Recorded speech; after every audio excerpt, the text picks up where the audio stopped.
In New Zealand, I see it all the time. We often like to pat ourselves on the back and say, we have some of the highest animal welfare standards in the world. But how can we say we've got some of the highest animal welfare standards in the world when animals are still hurt, maimed and killed needlessly just for fun at rodeos? How can we say we've got some of the highest animal welfare standards in the world when greyhounds are needlessly dying in their hundreds? How can we say we've got some of the highest animal welfare standards in the world when we've bred these ginormous mother pigs to have such gigantic litters that they literally risk crushing their piglets, so we artificially keep them pregnant most of their lives and confined in farrowing crates? How can we in 2019 say we have some of the highest standards of animal welfare when cows are still giving birth in mud? We're still seeing live shipments of animals off New Zealand's ports, and we're still seeing millions of animals confined in factory farms. For too long, New Zealanders hid behind this slogan, this marketing slogan, and special interests have successfully lobbied to keep their profits up while we keep animals down in crates and cages and factory farms. When animal rights is under attack, rise up, fight back. When animal rights is under attack, rise up, fight back. When animal rights is under attack, rise up, fight back. When animal rights is under attack, rise up, fight back. When animal rights is under attack, rise up, fight back. Human freedom, animal rights. Human freedom, animal rights. Human freedom, animal rights. What do we want? When do we want it? What do we want? When do we want it? What do we want? When do we want it? What do we want? When do we want it?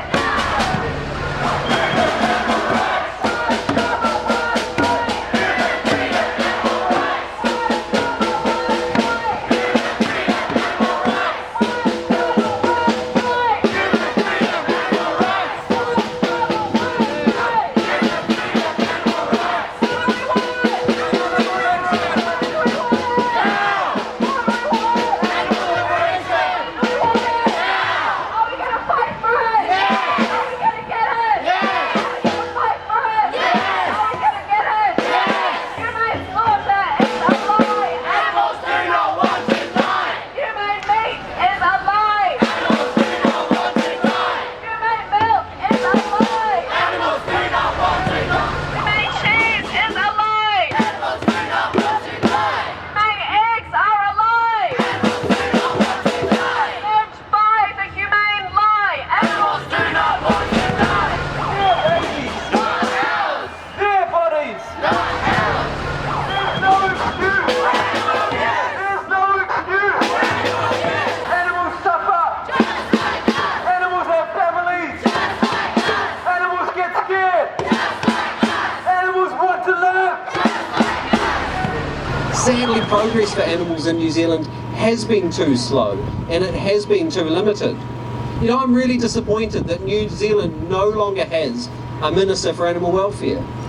I was elated that work was starting to get the first ever Commissioner for Animals off the ground, but that work is now stalled and animals still lack a voice.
was glad there was a review ordered into rodeo practices, but I was deeply disappointed that report and party's previous policies were ignored.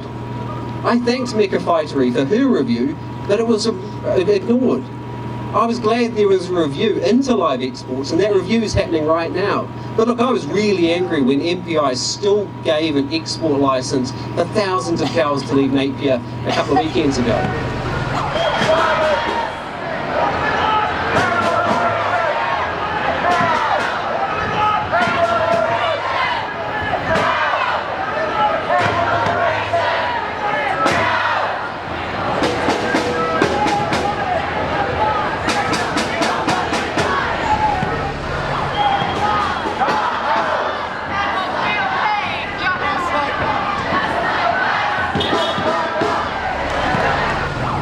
So as a Green MP, I'm really proud to be part of a government that's made kindness a central tenet. And my challenge today for the government is to extend that kindness to animals.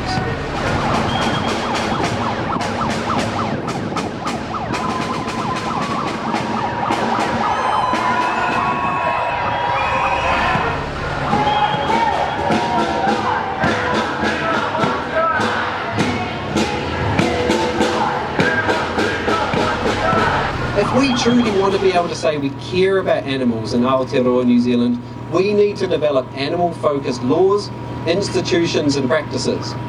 We need to revamp our legal regime. Our law acknowledges animals as sentient, yet our reality treats them like profit-maximising units, and in many respects, effective enforcement has been outsourced to activist groups. I'd like to acknowledge them today.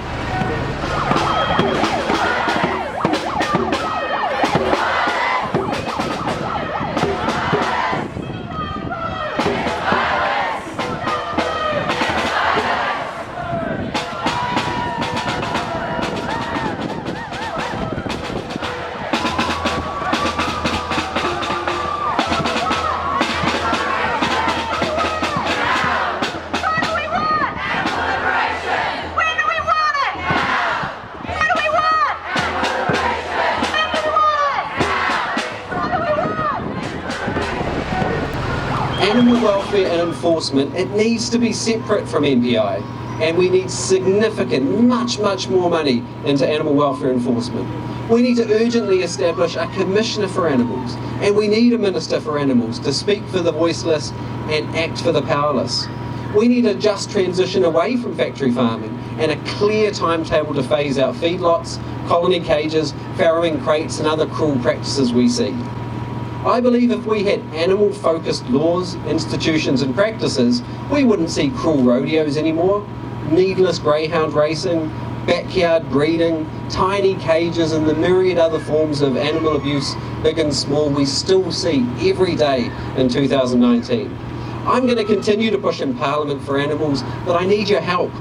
We're the smallest party in government, but we've got the biggest dreams and aspirations and vision for animals. I'm proud to be part of a kind government, but that kindness shouldn't start and stop with Homo sapiens. Kindness needs to be extended to animals through laws, policies and resources.